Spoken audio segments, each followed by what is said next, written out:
I'm looking forward to tonight.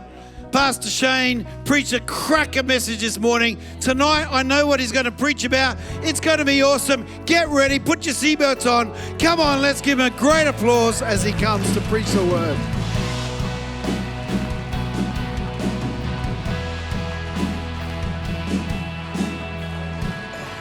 All right. Thank you so much. You can be seated. Again, it's always awesome to be with my Emerge family. We worked it out after this. 15 years I've been coming by. And so I love having long friendships that just, they're just there. And they bring faith out of you. And so I've got a word for tonight if you do me a favor and cancel the white noise of your week for about 35, 40 minutes or so and see what God might do tonight. Here's what's going to happen.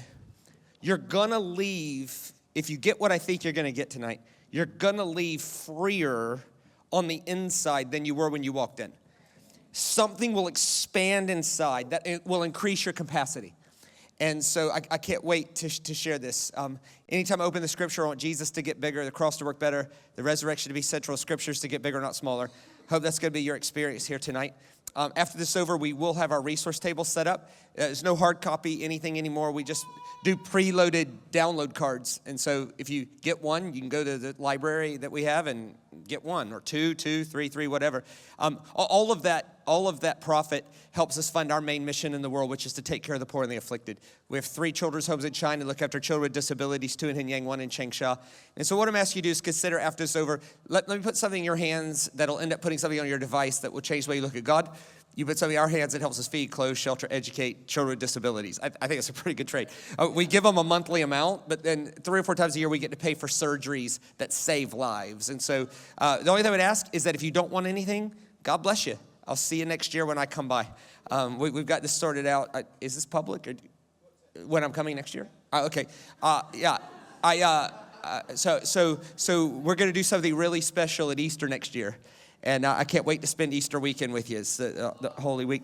If you don't want anything, God bless you. I'll see you when I come by at Easter. If you do want something, if you would come by in the first 10 or 15 minutes or so, that would be amazing. The reason is so that my team can eat. That would be really good, right? The fulfillment of Scripture is to do unto others as you would have them do unto you. And so, this church has an awesome chatting afterwards culture. And I think it's amazing. It's better that you like each other. But if you don't want anything, chat away. But if you want something, if you would buy first and chat second, that would be awesome. All right. So I want to talk to you tonight about how to handle regret. The quality of your life will oftentimes come down to how you handle regret, failure. The things that, as soon as I say that, everybody should kind of perk up, Like if I was talking about I want to talk to you about this or this, it might interest some and not others. But when I say regret, failure, that applies. Now we're talking everybody's language, because everybody's got that thing in their life that they hope to God never ends up on the internet, right? Everybody has that thing that if you had a do-over, you would take it, but you don't have a do-over, and then people treat you as if you do have a do-over. It's those things in your life that when you meet a new group of people, you wonder how much of your story to tell because they might think less of you. But then if they found out later, they might think you're a liar, but you're not a liar. It's just none of their business. There's just like in most things, when it comes to regret, failure, there's 2 ditches to avoid. One ditch is to be belligerent, to blame, to dig in, to not take responsibility for what you did. That's going to lead you to nowhere. The other ditch is to be so contrite that you're still bringing things up 10 years later and apologizing, right? And so there's a wisdom in the middle. How do you handle it? This is an age-old question. Thank God we didn't live in ancient Sumerian culture. In ancient Sumerian culture where Abraham came from, if you had offended the gods, the people believed that the gods would withhold rain. And so they said the way to handle failure with the gods is to cut yourself. And of course, the question, if I say, you could get right with God by cutting yourself, what would your question be? What must I cut? And more importantly, how much of what must I cut? And no one knew the answer. So they said, hey, just cut till it rains. That's your sign that you've done enough cutting. Well, they lived in Iraq. right? Their arms will be falling off. It's a desert, right?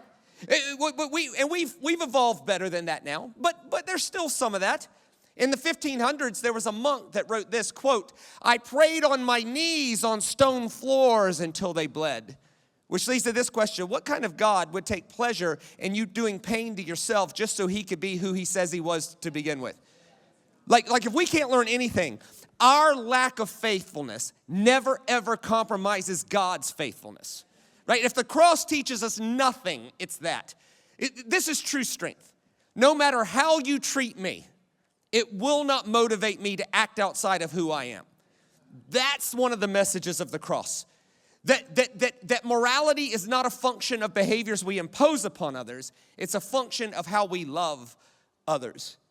And so the oldest answer in the Bible on how to handle regret still might be the best starting point. And here's what they did, right? This is brilliant. They set aside one day a year. That day was called Yom Kippur, the Day of Atonement. They set aside one day a year, and it was the holiest day of the year.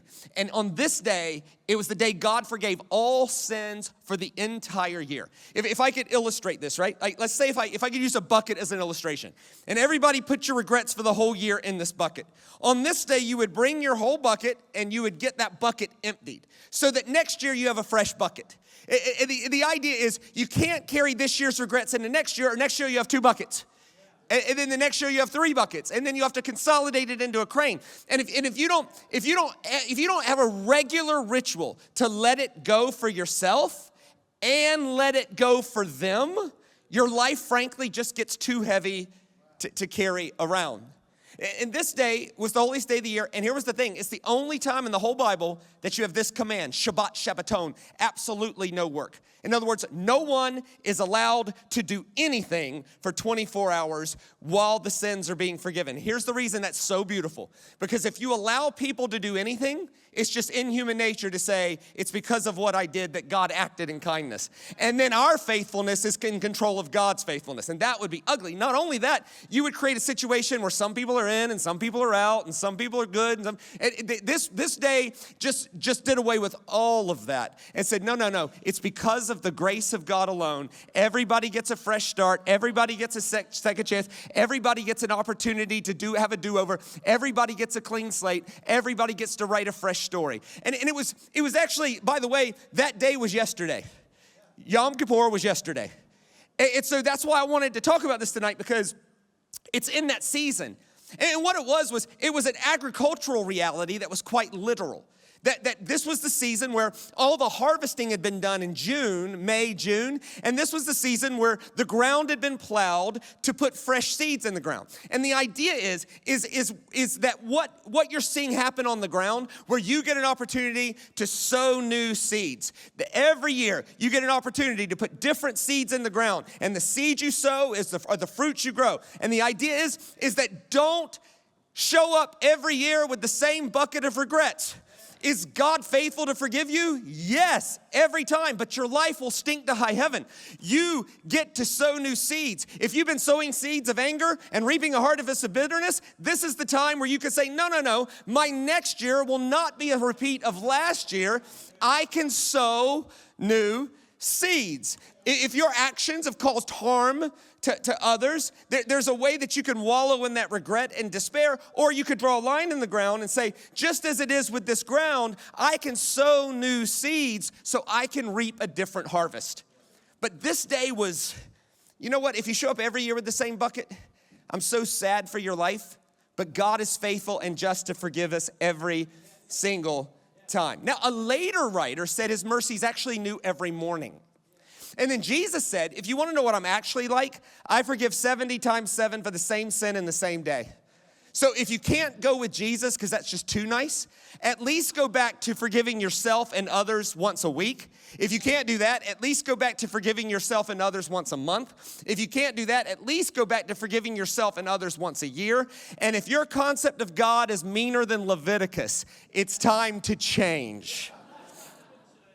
It's just time to change. If you're still bringing up someone's failure that's 10 years old, the problem is you.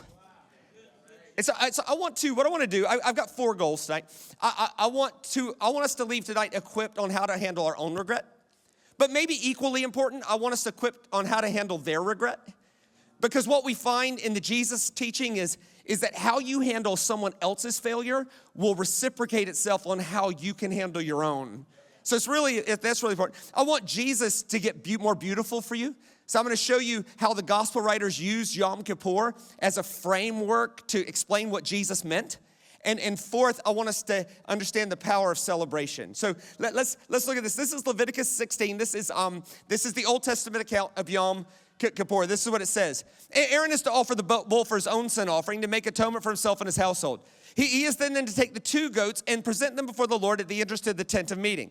He is to cast lots for the 2 goats. 1 lot for the Lord and the other for the scapegoat. So this day centered around 2 goats. Essentially, this is a caricature. You would take 2 goats. You would cast lots. One goat was the goat for the Lord, and it's going to be a bad day for that goat, okay? But let's just be honest. If you're born a goat, it's a bad day, period, right? You're going to be born a goat, right? The other goat was for the scapegoat. Let me see if I can put this on a linear slide. Next slide. So there's 2 goats. One was the goat for the Lord, and the other was the goat for the scapegoat. Now there's a weird word in English, scapegoat. It's a very weird word in Hebrew. The word is Azazel. Azazel means, it's a verb. It means take him away, or it could be used in a noun form, a weapon in the hand of the enemy. In other words, whatever the enemy's using to beat you up, normally your own failure, your own regret, we're going to remove it. We're going to take that out of his hand. We're going to remove that weapon from him. So Azazel was this, it actually was such a powerful metaphor that it made it into modern mythology. If you're an X-Men fan, one of the X-Men is a guy named Azazel, spelled the same way. And Azazel's power is, if he can get a hold of you, he can remove you. He can take you away in a flash. Just like that. So I'm going to take a risk here. It's not a big risk because I've been coming so long. I want us to have, it's such an important word. It's going to come back later. I want us to learn this word. The word is Azazel. So let's try that with some go Brisbane Broncos this weekend gusto. Okay, let's try that. On 3, ready? 3, 2, 1, go. Azazel. That's a perfect amount of energy. Perfect. And that means take him away. So this day centered around 2 goats. 1 goat for the Lord, and everybody, what was that guy's name again? Azazel. And Azazel means take him away. Aaron shall bring the goat whose lot falls to the Lord and sacrifice it. Next slide. And sacrifice it for a sin offering. But the goat chosen by Lot as the Azazel shall be presented alive before the Lord to be used for making atonement by sending it away into the desert as the Azazel. This is the day that God just lets it all go. Everybody gets a clean slate. Everybody gets a fresh start. Everybody gets a second chance. Everybody gets an opportunity to write a better story. And literally this day was yesterday. So I want to walk you through a basic Yom Kippur ceremony. And I want to show you how, particularly the gospel writer Matthew, writing to Jews, was using Yom Kippur as a way to frame the meaning of Jesus to the world. So first, the goat for the Lord. Next slide. What they would do is they take the goat inside and they would tie the goat to an altar. And then the priest would lay hands on the goat. The word in Hebrew is malah. Malah means to take something that's within my power to impart and impart it onto something else. In this context, the priest had the power to put all the regrets, the failures, the sins of everybody on this goat. So if everybody has your bucket of regret, everybody has your bucket of regret, we're going to take it, we're going to put it on the goat. And so the priest would impart the sins onto the goat. The Talmud says that as a part of this thing, the pressure was so big on putting the failures and the sins of Israel onto this goat that the priest had to turn his head. So the picture is this. Hold on a second. Matthew says that when God put the sins of the whole world onto Jesus, he had to turn his head. Is this the day God just lets it all go? Is this happening right in front of us? The next part of the ceremony was called the press. The priest would lay on the goat and squeeze. And I think the idea was, we really got to get the sins in the goat. But here's the play on words. The word press in Hebrew is Gethsemane. So hold on. So Matthew says, Jesus went to the Garden of Gethsemane. And remember his prayer? He said, Father, I'm pressed with the sins of the whole world. Is this the day God just lets it all go? Is Jesus the living embodiment of what Yom Kippur was all about? The next part of the ceremony was called It Is Finished. At exactly the 9th hour, the priest would proclaim in a loud voice, it is finished. He would then cut the goat's throat. Hold on. The gospel writer Matthew says at exactly the 9th hour, Jesus proclaimed in a loud voice, it is finished. This is Yom Kippur language. It's like, wait a minute, is this the day God just lets it all go? Is this the day everybody gets a clean slate, a fresh start, a second chance, and an opportunity to write a better story? Is this the day that happens? The next part of the ceremony was called Don't Touch Me. What he would do is he would cut the goat's throat, and he would catch the goat's blood in this cone-shaped cylinder, broad at the top, narrow at the bottom. And he would swirl it because the blood had to stay alive for it to be viable. And he would swirl it to keep it moving long enough for him to walk from the altar to the Holy of Holies. And he would say, don't touch me, don't touch me. I have not yet offered the blood of the sacrifice. Don't touch me, don't touch me. I've not yet offered the blood of the sacrifice. Hold on a second. The gospel writers say after all these things, Jesus met 2 women in a garden, and he doesn't even say hello. What does he say? Don't touch me, don't touch me. This is Yom Kippur language. He would walk into the Holy of Holies and sprinkle blood on the altar 7 times. Different message for a different day. He would sprinkle blood on the altar 7 times, and he would be a bloody mess. He would then come out of the Holy of Holies, and here's what they believed. They believed if he survived it, then that meant God accepted it. If he didn't survive it, they had to do it again, okay? So imagine the pressure on this guy walking in there. They're tying ropes around him so they could drag him out. So he comes out, and he's a bloody mess. But this is a culture that believed in ghosts. So what we had to do is he had to wash his hands and then present his hands to be touched like it's me. I'm flesh and blood. I made it. I'm not like an apparition. I made it. Hold on a second. The gospel writers say after all these things, Jesus appeared to his disciples in an upper room. And what's the first thing he does? He presents his hands to be touched. They're a little freaked out, as you would be. They're a little freaked out, and they're like, no, they thought they saw a ghost, right? And he goes, no, it's me. You could come touch me. They're like, we ain't touching you, bro. He says, fine. He says, fine, then give me something to eat. I'll prove it's not just falling through. Like Jesus is doing bar tricks to show that he's actually flesh and blood. But this is all Yom Kippur language. This is the gospel writer Matthew showing to a Jewish audience, if you want to know what Jesus means to the world, picture Jesus. One of the messages, not the only message, but one of the messages of Jesus is the living embodiment of the grace and faithfulness of God despite our lack of faithfulness. Our lack of faith never compromises God's faithfulness. And this is the day that everybody gets a clean slate, everybody gets a fresh start, everybody gets a do-over, everybody gets an opportunity to write a better story because your ground has been plowed and you can now choose to sow new seeds. But this day doesn't center around just one goat. There was a second goat. The first goat was the goat for the Lord. The second goat was everybody together. What was his name with some gusto? Azazel. And Azazel means take him away. Here's how it goes. Next slide. When Aaron is finished making atonement for the most holy place, the tent of meeting and the altar, he shall then bring forward the live goat. That's the Azazel. He is to lay both hands on the head of the live goat and confess over it all the wickedness and rebellion of the Israelites. All their sins. So everybody's got your bucket. We're going to confess over. We're going to put it on this goat, right? Everybody's got all your regrets. Now, I took the time to go look that up in the original language. And the word all there is actually all. Because when all says all, let's leave all, because if we ever make exception to all, we run the risk of our failure not counting in the category of all. So when all says all, let's leave it all, because all's better if it's all. And let's stop making exceptions to the word all, because when we make exceptions to the word all, it's dangerous because we can look down on people as if they're marked for life. And not only that, one day we will do something that when we make exceptions for all with them, we might run the risk that our thing is also the exception to all. So here's my question.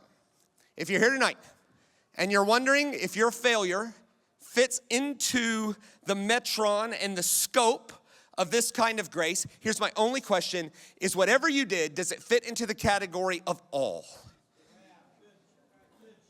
But Shane, they're an addict. I know. Love them, help them, all. There's so much pain in that lifestyle. And if you're here and you're struggling with addiction, I want you to stop. I want you to be free from that. This isn't about just do whatever you want to do, but the way forward is not to live in despair. The way forward is to realize that you can sow new seeds. All means all. But Shane, they left their wife for another woman. I know, and there's a lot of pain in that. And trust me, there's gonna be a lot of consequences for that. And I don't want anybody facing that. But you can't, to change your life, you can't be living in that despair 7 years down the road.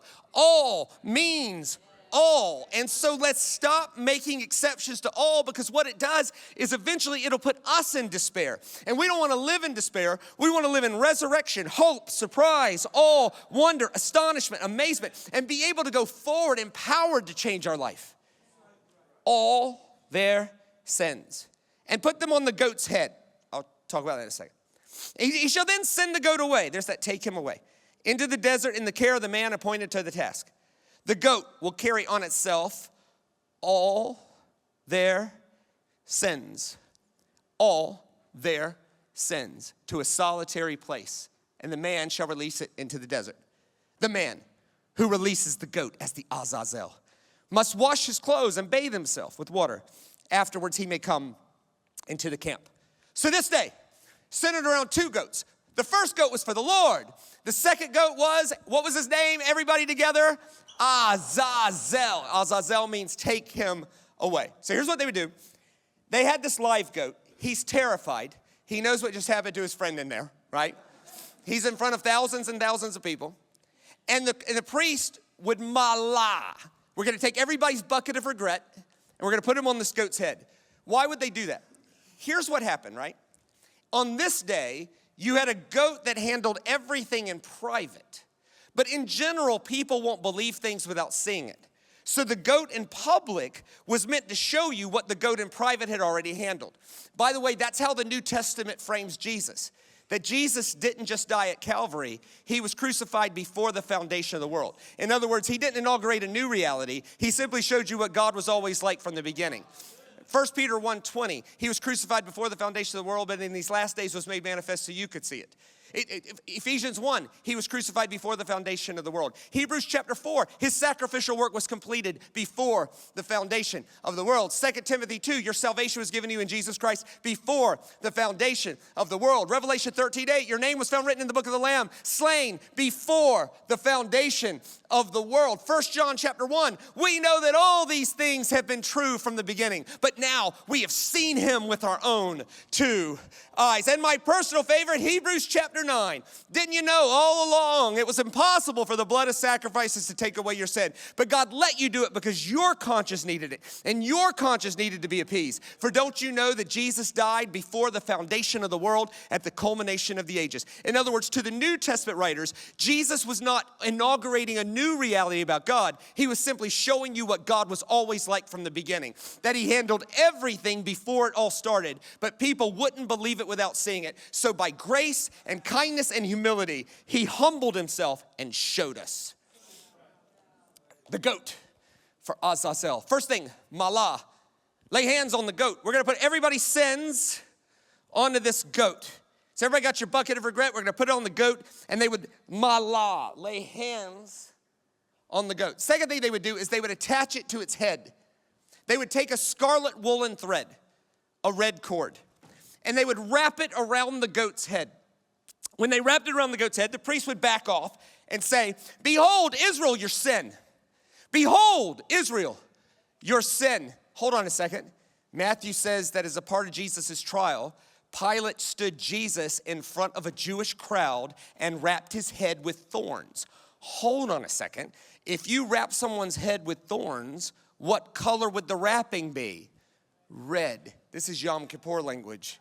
Is this the day God just lets it all go? The next part was they would walk him through the crowd. So they would take the goat and they would walk it through the crowd. And the priest would say in a loud voice, behold, Israel, your sin is being removed from you as far as the east is from the west. Behold, Israel, your sin is being removed from you as far as the east is from the west. This would take a while. So they would go, and remember in Leviticus, it says that the Azazel must be put into the care of a man appointed to the task. Remember Jesus said to Pilate, you've been given charge over me by heaven. This is all Yom Kippur language. They would give this man appointed to task, you had to go release the goat. Now the priest would cut a piece of the red cord off and hang it from the temple door. And then the guy would go about releasing the goat into the desert. And this is where Yom Kippur gets boring and awkward, because no one was allowed to do anything. You can't sing, you can't dance, talking is debatable, but because you can't kneel. Because the idea would be, if somebody starts doing that and everybody's sins gets forgiven, at some point someone's gonna claim that it's their ritual that does it. And you can't have that. So no one's allowed to do anything, but it takes a long time to remove this goat. So you're just kind of like, and then is whistling work, you know? It's just awkward. So what they started doing is they started throwing the goat off the nearest cliff. The reason is it was more expedient, it was efficient, and the Mishnah says that one Yom Kippur, 3 days after Yom Kippur, the goat found its way back home. And so everybody's sins returned. It was this loaded goat. By the way, that made its way into English metaphors. When you were young, if you did something stupid and your friends were all taking the mickey out of you, right? What would your grandmother tell you? Hey, don't let them get your goat. That's a metaphor for bringing up someone's failure, regret, pain. Pause. We are the Church of Jesus Christ. And the Church of Jesus Christ should always be goat removers and never goat bringers. When we bring up someone's failure, especially if it's over a year old, we're becoming the weapon in the hand of the enemy that God removed. And we don't want to be that. I am sick of these YouTube heresy hunter people that make a living pointing out other people's flaws, sometimes from years ago. And here's what's disappointing. They're doing it for the money, but there wouldn't be any money in it if we weren't clicking on it.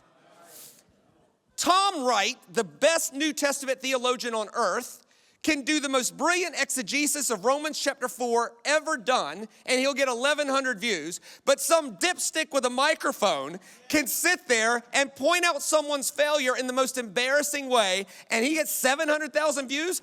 That makes no sense. And that is an indictment on us.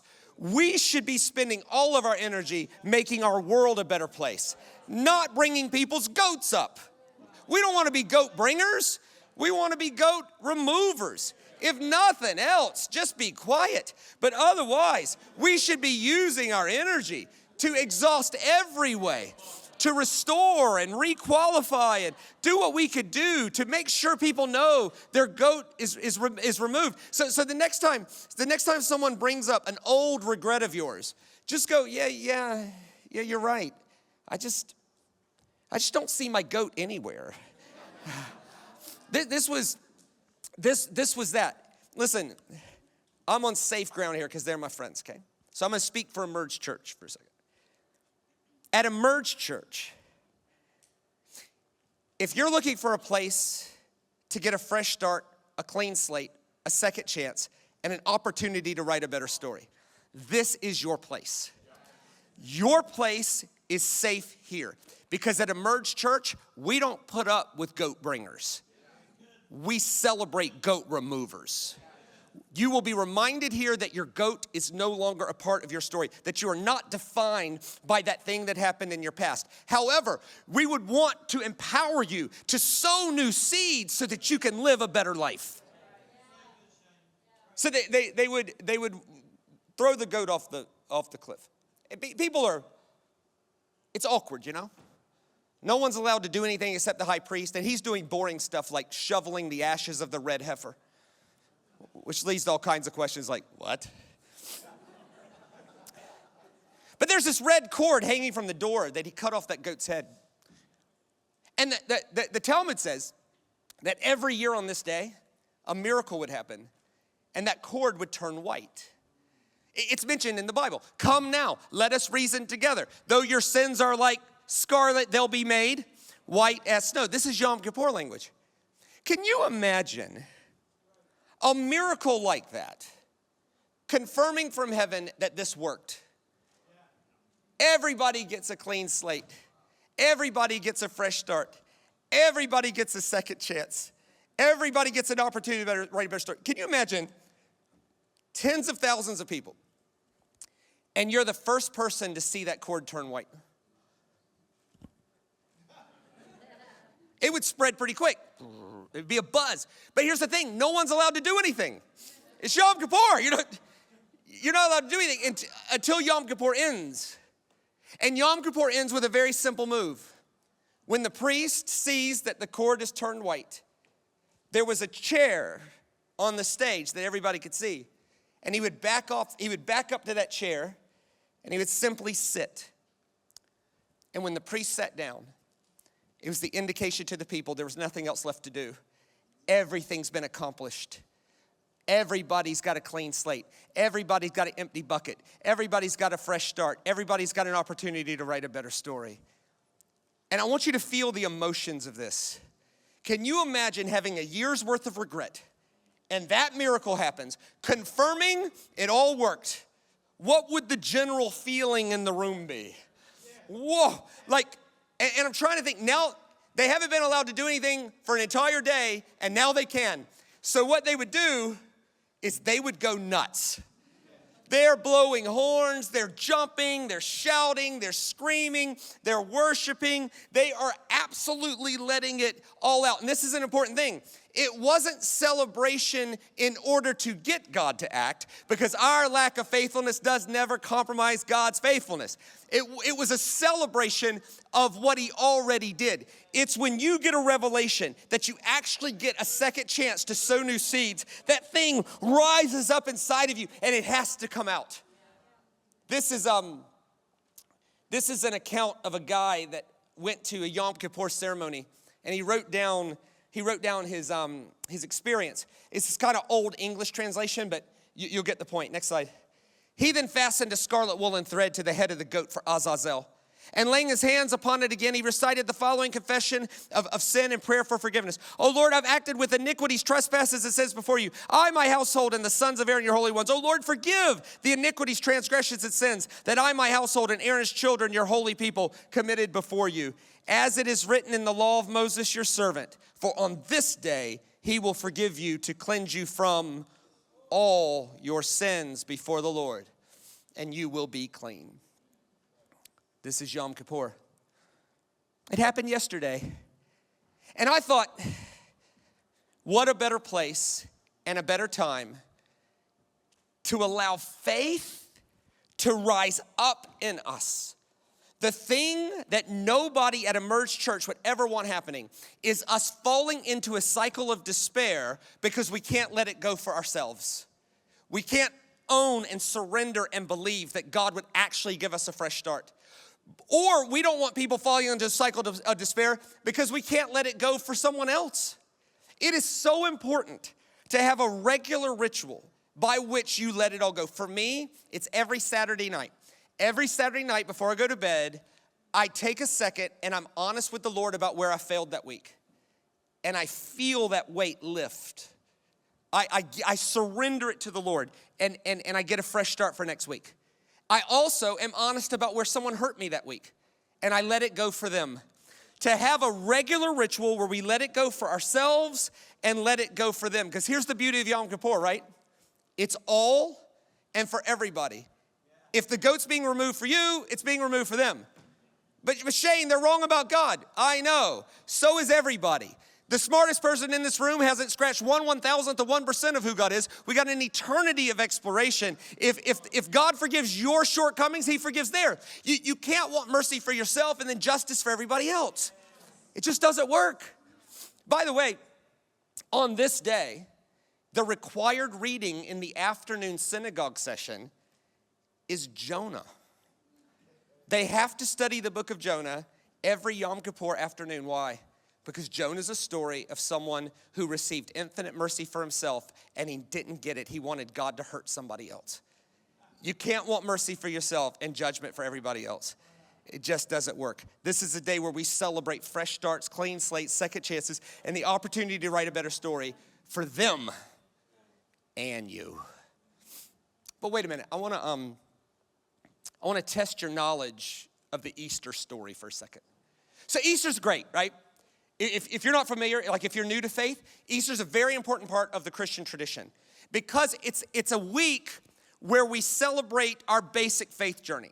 That everybody at some point will have suffering, pain, death, and grief. And it definitely gets a word, but it doesn't get the last word. Easter is that moment where we realize, yes, death, suffering, pain, grief gets a word, but the last word is resurrection.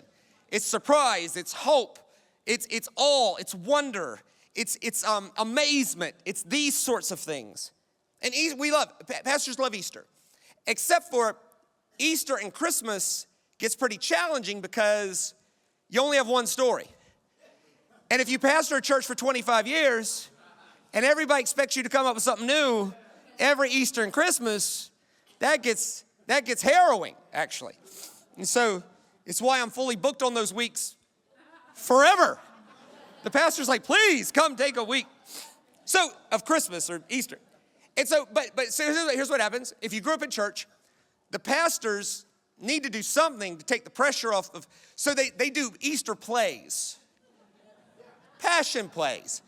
And normally they're okay, but really it's just, we can't think of nothing else to say, right? And so you do this. Everybody's seen a passion play. Everybody's seen the Passion of the Christ. Mel Gibson's Passion of the Christ. We all did once. No one saw it twice. If you saw it twice, what's wrong with you? Like, it's hardly Friday night Netflix relaxation viewing, watching someone be beat to death. But here's the thing, right? In every passion play ever, and in the movies, the same thing happens. Pilate doesn't want to hurt Jesus, but he doesn't want to riot because that would upset Caesar. So he finally acquiesces and he says, I'll leave it up to you. What do you want me to do with him? And they chant something very famous. Everybody together, crucify him, crucify him, crucify him. Here's the problem. That's not what they said. Here's John 19, next slide. It was the day of preparation of Passover week, about the 6th hour. Here's your king, Pilate said to the Jews. But they shouted, take him away, crucify him. Hold on, if a Jewish crowd is chanting, take him away, what word are they saying? Azazel, Azazel, Azazel. Is this the day God just lets it all go? But wait a minute. The Azazel has to be put in charge of somebody. Remember Jesus said, you've been given charge over me? And it says in Leviticus that whoever's in charge of the Azazel, when he's done, he has to wash his hands. Next slide, this is Matthew. When Pilate saw that he was getting nowhere, but instead an uproar was starting, he took water and he washed his hands in front of the crowd. Is this the day God just lets it all go? Oh, but wait a minute. Yom Kippur ends when a priest sits. This is Hebrews chapter 10. Day after day, every priest stands. If you have a standing priest, you have more work to do. Every priest stands and offers his religious duties. Again and again, he offers the same sacrifices, which could never take away sins. But when this priest has offered for all time one sacrifice for sins, he is now sat down at the right hand of God. Which leads me to this question. Have we ever presented the gospel in such a way that makes Jesus stand back up? Like, Jesus, I know you handled everything, and our lack of faithfulness doesn't compromise your faithfulness, but we just need you to stand back up because we need everybody to do our ritual at our moment, at our time, at our altar. It makes us feel better. No, the good news is better than that. The good news is our priest is sitting. You just step into it and trust it. Surrender to it. It's belief and faith and trust. There's There's this guy named John. He wrote this observation about Yom Kippur. It is so brilliant. He was one of Jesus' disciples. This is in 1 John. He says, next slide, he says, dear children. I love that. Dear children. Next slide. Sorry, come on. Dear children. Dear children. I write this to you so that you will not sin. Stop. The only appropriate response to the grace of God is to choose to live better. Like, this is obvious. If you commit a crime and a clever lawyer gets you off, stop breaking the law. If you hit a bad shot and your golf partner says, take another one, aim different. If you fail a test and the teacher takes compassion on you and says, that wasn't your best, I'm gonna give you a do-over. Write different answers. If you've been acting like an idiot and someone advocates for you and gives you another chance, act differently. The only appropriate response to the grace of God is to sow new seeds and change our lives, right? You don't want to show up every year with the same exact bucket of regret. That would be awful. Will God forgive you? Yes, every time. Yes, but your life's quality will suffer horribly. There's so much a better life. Dear children, I write this to you so that you will not sin. But if anybody does sin, I love that. Dear children, I hope you don't. But if you do, and you will, we have one who speaks to the Father in our defense, Jesus Christ, the righteous one. He is the atoning sacrifice. That's a Yom Kippur word. He's the atoning sacrifice for our sins. Oh, and not just for ours, but the sins of the whole world. This entire grace has been extended to everybody, everywhere, not to just one little group of people in one corner of the world. Dear children, I hope you don't, but if you do. Now, they say great teachers can summarize big things in one sentence. I need 4. If I could have my band back up here, please. Next slide. How can we remember tonight? Let's think about it this way. The hands have been washed. But Shane, I committed a crime. I know. You paid the price. Prison likely was uncomfortable. And I'm so sorry you went through that. But now you can have a fresh start, a clean slate, an opportunity to write a better story. You can sow new seeds. And the good news is better than that failure. The good news is that the hands have been washed. Maybe we could say it this way. Next slide. The cord has turned white. Yeah, but Shane, it was this addiction. I just can't. Yeah, I know, dear children. I wish you would stop and not experience all that pain. But your lack of faithfulness never compromised God's faithfulness. And the good news is better than that failure. The one thing we don't want holding you back is a fear that God is still holding things against you. The good news is the cord has turned white. Or maybe we could say it this way. Next slide. The priest has sat down. And in case you're wondering, I do know how to count. I don't know why that's 1, 3, and 5, but I know someone's gonna notice and tell me. I'm looking at it right now going, I definitely know how to count. But the priest sat down for that failure too. You say, Shane, I went through a divorce. I know, dear children. I hate that you went through that. That must have been awful and painful. But what we don't want is you living in despair for the rest of your life. You could sow new seeds and have a different outcome. And the good news is better than that. It's the priest that sat down. But maybe the best way we can remember tonight is simply this. Next slide. The goat has left the building. Azazel has left the building. You say, Shane, you understand. The divorce was my fault. I know the story. And you, quite frankly, were awful. Absolutely. You were awful. It was your fault. But the good news is better than that failure. The good news is your goat has left, and no one here is going to be bringing it back up. You can now sow new seeds and change your life. This is a day of fresh starts, second chances, clean slates, and the opportunity to write a better story. But Shane, I've stuffed my whole life up. I know. I wish you weren't going through that pain. But the good news is better than that failure. The good news is your goat has left too, their goat has left too, and we all have an opportunity to write a better story. Now, I thought about how to end tonight. There's two ways to do it, and neither one are wrong. The first way is, if you've got regrets that you want to leave at the foot of Jesus Christ, and you want to come up here, leave it up here, and leave debt-free, knowing on the inside you've been set free. If you want to come up here and do that, we're going to pray for you, and I want you to get up here in 3, 2, 1. There's nothing wrong with that. We're not doing that. Just because I just don't want to deal with all the snot that bring, it's just, I'm so sorry, God. And it violates the spirit of the day. The spirit of Yom Kippur is celebration, not pain. And so, here's the thing, right? Here's what you can't do. You can't tell a room with white people in it to go nuts. They don't even know what that means. You tell a room, we're gonna go nuts now, and there's white people, we do not know what to do. We're like, hey. White people, you dance with their shoulders, they're like, what? And it looks awful and awkward and terrible. So I picked the thing that everybody, regardless of culture, can do comfortably without feeling awkward. And that is clapping on beat. Now, there's a way.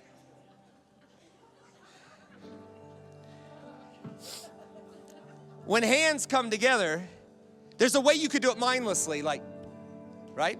But that's not what I want. In the ancient world, when hands came together, it was corporate agreement. It's like we all agree together to let it go for you and me. We're celebrating the faithfulness of God, and our lack of faith doesn't compromise that.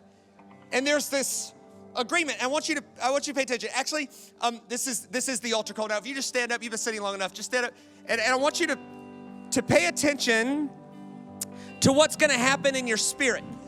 What's gonna happen is when we start this in a second, hands are gonna come together.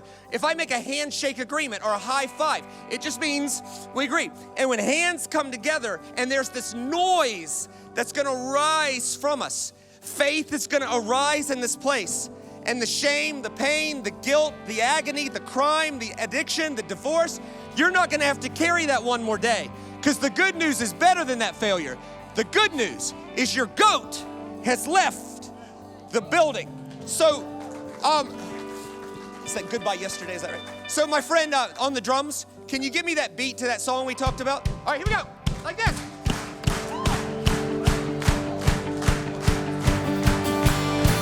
I've decided to follow Jesus, the world behind, the cross before, and I won't turn back. I have decided to follow Jesus, the world behind, the cross before, and I won't turn back. All right, let me see it like this. Here we go. Like this right here. To follow Jesus, the world behind, the cross before, and I won't turn back. So I bless you, my brothers and sisters of Emerge. The pain, the shame, the guilt, the agony, the divorce, the crime, the addiction, you're not gonna have to carry it one more day. Because the good news is that the corners turned white, the hands have been washed, the priest has most definitely sat down, and more than anything at all, may each and every one of you leave with a revelation deep in your soul that your goat has left the building. Grace and I've decided to follow Jesus, the world behind, the cross before, and I won't turn back. I have decided to follow Jesus, the world behind, the cross before, and I won't turn back. And I won't turn back. And I won't turn back. The world behind, the cross before, and I won't turn. Oh, I